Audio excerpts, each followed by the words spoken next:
Imagine a world where color isn't just something pretty to look at. No. In this place, especially when winter first whispers its icy threats, color is currency. It's a vibrant, living energy. And warmth. Well, warmth isn't just comfort, it's life itself. Just a heartbeat ago, a single ember, glowing with heat, held more value than all the glittering gold you could ever dream of. This, my friends, isn't just any tale.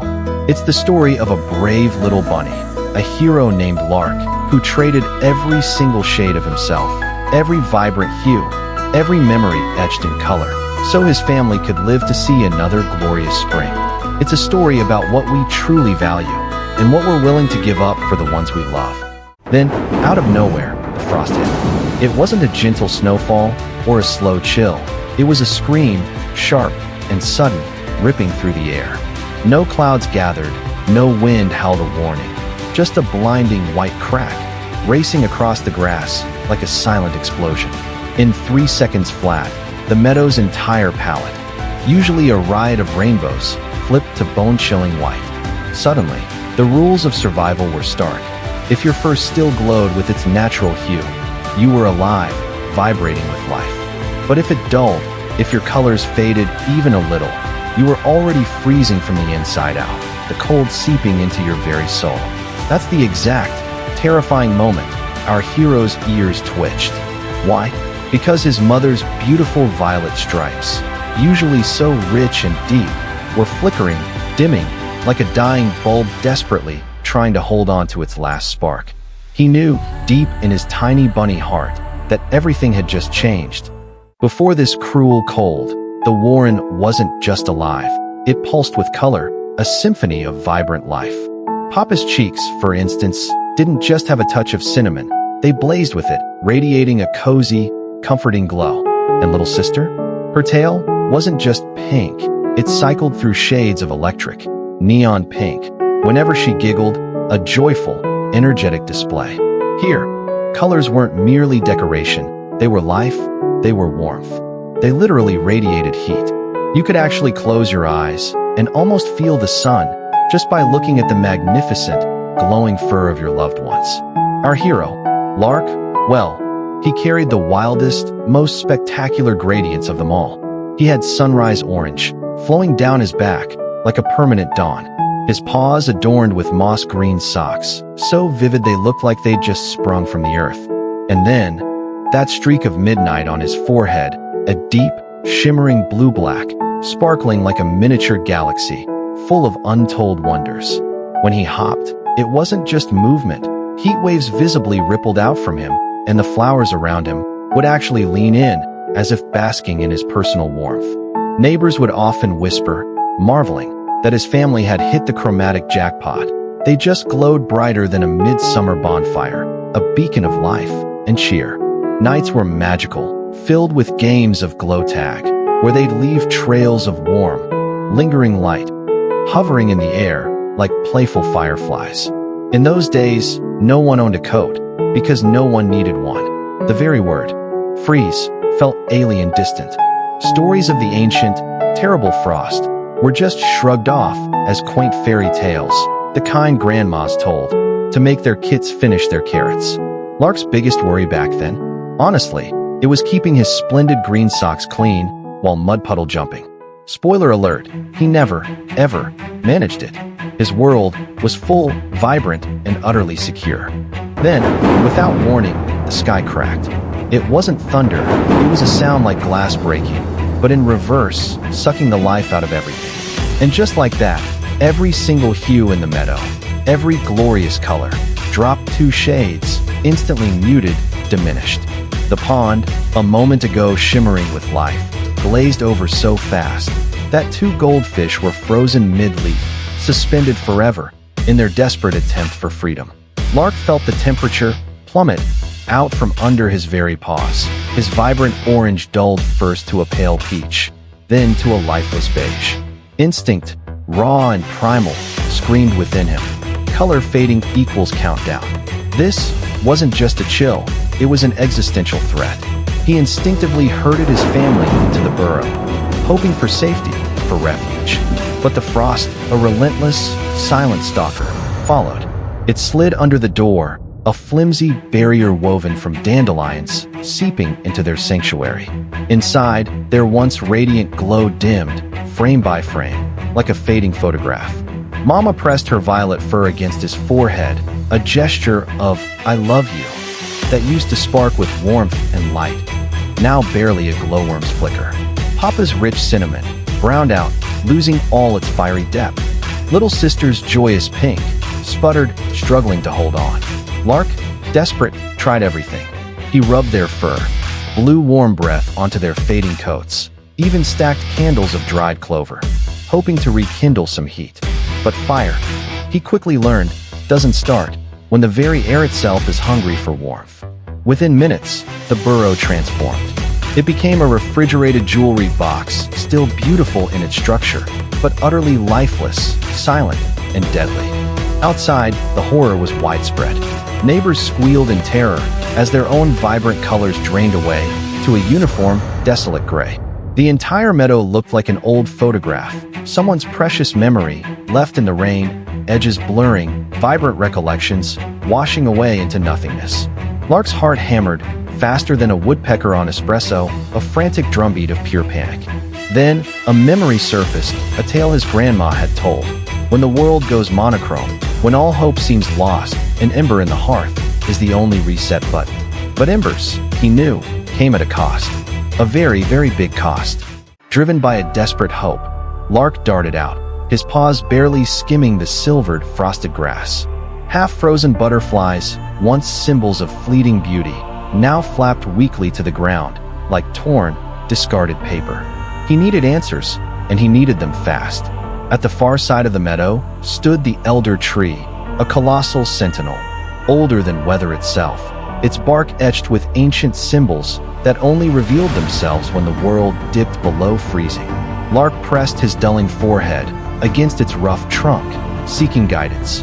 As he did, the symbols on the bark began to glow with an icy blue light, projecting a detailed map directly into his mind. It showed a perilous path, across treacherous, half-frozen rivers, over the jagged, forbidding thorn ridge, and finally, deep into the chilling heart of the moon's shadow, where the enigmatic spirit of barter was said to wait, inside a hollow glacier. The tree's ancient voice, a whisper that resonated deep within his bones, offered no false promises, only stark realities. It laid out the exchange rates. One living ember, capable of restarting a world, equals the entire color of the asker. Lark recoiled, a visceral shock passing through him. Every single shade he owned, every single brilliant pigment, meant a memory. His sunrise orange? That was the day he learned to hop, filled with pure, unadulterated joy. His moss green socks? The first clover he ever shared with his sister, a moment of sibling love. And that streak of midnight on his forehead? That was from the night Papa had looked up at the vast, star-filled sky and lovingly said, "You're my constellation." Strip those away, and what would remain? What would he be? The tree bark's voice, cold and unwavering, repeated the chilling truth. Family warms the giver, but the giver disappears. Lark's ears folded, heavy with the weight of the decision.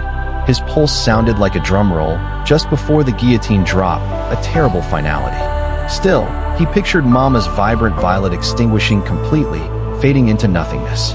And in that terrifying image, his own fear, immense as it was, shrank, diminished, under something far, far larger, love, wearing armor, ready for battle. He sprinted home, a new resolve hardening his small frame. He grabbed the empty lantern they used for lively glow-moth festivals, tying it securely to his back. There were no goodbyes, saying them would crack his fragile resolve, like a hammer on sugar, shattering his purpose. The moment he crossed the burrow's threshold, a fresh wave of frost ruffled his fur, which already felt lighter, more ethereal. The timer was ticking, he knew. His first obstacle, the river. Only yesterday, it had babbled playfully, a cheerful song of flowing water. Now it moaned, a mournful sound, chunks of ice grinding against each other like teeth. Lark hopped from stone to treacherous stone, his precious colors bleeding into the frigid water like watercolor on tissue, each ripple carrying away a piece of him. Halfway across, a slab of ice unexpectedly flipped. He slipped, his belly soaking in the icy water. The cold snapped through him, a searing pain that immediately siphoned off his yellow, his happiest hue, the color of sunshine and laughter, gone, just like that. He bit back a scream, scrambled to shore, and shook off the clinging ice crystals, each one a tiny dagger. His second obstacle, Thorn Ridge. It wasn't just a ridge, it was a tangled mass of vines, armed with hawk-like barbs, sharp and unforgiving. Lark squeezed between the narrow gaps, each movement a painful negotiation. He left tufts of his precious orange fur on the thorns, a trail of tiny sunsets marking his agonizing path. Each loss, each vibrant strand left behind, registered like piano keys breaking mid-song, a silent, internal scream. Yet, he kept moving, propelled by an image of his family. On the ridge's peak, he finally spotted the glacier, a jagged, menacing tooth under the cold starlight.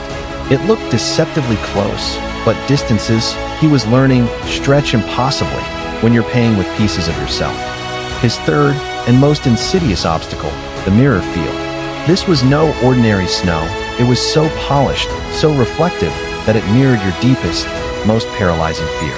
Lark saw himself there, translucent, a ghost of his former self, his mouth open in a soundless scream, his family warm and safe, yes, but utterly forgetting him, a blank space where he once was. He almost turned back, the terror overwhelming. But then, he remembered Mama's favorite lullaby, the one she hummed when he was scared. He hummed it out loud, each note shaky, almost lost to the wind, but real. The reflection, his terrifying fear, cracked, splintering into 1,000 pieces. The field, as if repulsed, spat him out nearer the glacier, but at what terrible cost? His beloved green socks, once so vibrant, had gone completely gray, the color of ash. Inside the glacier, the air was thick with ancient cold, and the walls themselves throbbed with the faint, trapped light of auroras, spectral and beautiful. At the very center, bathed in an eerie glow, stood a pedestal of black ice. And atop it, the spirit of Barter, a being neither animal nor element, more like gravity, wearing a smile, an ancient cosmic force. Its eyes didn't just look, they spun like galaxies trading orbits, vast and indifferent. Lark's heartbeat drummed a hollow echo in the glacial silence. No words were needed here, intent floated in the air, like unspoken subtitles, clear and undeniable. The spirit extended one tendril, a shimmering, ethereal limb, and touched the empty lantern on Lark's back. Instantly, a coal-red ember materialized within it, pulsing with a warmth so profound, so ancient, it felt powerful enough to restart the entire world. The price tag, however, was equally immense. Every single pigment Lark possessed, plus the very container of his identity. Lark hesitated, a moment of profound, agonizing choice. Without his colors, he knew, he'd be nothing more than a ghost, a fading memory, long before the week was out. The spirit tilted its head, curious, as if wondering why such a small creature would even entertain hesitation, why doubt would exist in beings tiny enough to fit between its fingers. Lark's mind flashed through cherished memories. Papa rubbing the cold from Mama's ears with his warm cinnamon fur. Sister weaving him clumsy paper crowns he'd pretend to hate, but secretly adored. He saw their faces, their warmth, their need. He nodded a small, resolute movement. Deal. The exchange wasn't a ceremony, it was more like a precise, spiritual surgery. The spirit gently placed the ember inside the lantern, a beacon of hope. Then it reached toward Lark's fur. Threads of color lifted away from him, like silk in reverse, swirling into the spirit's palm. The vibrant orange, the lively green, the violet remnants. Even the stubborn streak of midnight on his forehead, all peeled away in shimmering ribbons of light. The sensation didn't hurt, not in a physical sense. Instead, it hollowed him out, like someone scooping ice cream from inside his very bones, leaving an aching emptiness. When the last strand of color departed, Lark looked down at himself. His fur was now the color of fog, indistinct and gray, his eyes watery, yet still miraculously blinking. The lantern on his back felt heavier than a mountain, a colossal weight, but a profound warmth radiated through his chest, undeniable proof that the trade had stuck, that his sacrifice was real. The spirit gave a slow, deliberate nod, already bored, its cosmic attention drifting. The glacier door yawned open, a silent invitation to exit. He ran. He ran with a desperate urgency, a phantom limb where his colors used to be. No colors meant no way to gauge if he was bleeding, if he was freezing, or if he was simply evaporating into the cold air. It didn't matter. Each footfall punched into the snow, counting down the precious days. 7, 6, 5 days left before he faded completely, according to Grandma's ancient lore. The thorn ridge, the treacherous river, the terrifying mirror field, all blurred into a single, monotonous white noise, a featureless landscape of his fading existence. The lantern's fierce glow, the ember, a pulsing heart on his back, guided him like a moral compass made of fire, steadfast and true. Back at the meadow, a heartbreaking sight awaited him. Neighbors huddled together in a single, shivering heap, their once brilliant fur, now dimmed to a uniform, lifeless toe. He slid into the burrow, his heart aching. His family lay curled together, half asleep, half gone, their colors barely a whisper. Lark, with trembling paws, set the precious ember gently into the hearth. For one agonizing heartbeat, nothing happened. Then, pop, orange tongues of flame licked outward, tentative at first, then growing bolder. Color, vibrant and alive, rushed through the room, like water poured onto a thirsty sponge, saturating every surface. Mama's beautiful violet, reignited, blazing brighter than before. Papa's comforting cinnamon, sparked, full of warmth and life again. Little sister's pink, blushed a vibrant, joyful hue, brighter than ever. A profound warmth inflated the space, pushing back the chilling cold. The frost, defeated, retreated, sobbing a mournful lament as it slipped out the door. His family stirred, their eyes slowly widening at the miraculous sight, the return of their very essence. Only then, with the warmth and color restored, did they notice the small, gray bunny collapsing by the fire. Mama gasped, a choked sound of recognition. Love, you see, needs no palette. It travels faster than light, deeper than any color. They surrounded him, a living embrace, pressing their newly vibrant warmth against his rapidly fading frame. Lark managed to smile, not with his teeth, for they were barely visible, but with pure intention, a silent message of love. He tried to say, "I'm okay," but words need muscles, and his were turning to mist, dissolving into the air. Sister, with her newly vibrant pink, wrapped herself around him like a soft, warm scarf. Papa's strong cinnamon fur formed a protective shield. Mama, her violet glowing with renewed strength, hummed the very lullaby he'd used to cross the terrifying mirror field, a song of comfort and love. Outside, the meadow thawed, greens returning with startling speed, butterflies rebooting midair, a world reborn. Inside, the hero, blurred at the edges, his form thinning, like someone gently erasing a pencil sketch. Yet, the ember pulsed on steady and unwavering, indifferent to its owner, loyal only to its profound duty. The colors outside exploded into full spring, a glorious symphony of life. Daffodils yawned open, brilliant yellow, against the warming earth. Robins, proud and plump, sported vests of ketchup red, singing their joyful songs. Inside the burrow, Lark's silhouette thinned further, until only a faint outline remained, a cookie-cutter shape of air where a brave bunny once stood. His family, heartbroken but filled with a profound gratitude, hugged the space he had occupied, their arms closing on a cherished memory, a sacred emptiness. The ember, in the hearth, his legacy cracked, then split. And from its very core, a single, radiant violet stripe rose. Mama's hue, floating gently, like a luminous firefly. It drifted for a moment, then landed softly on Sister's shoulder, where it stuck, a permanent, glowing emblem.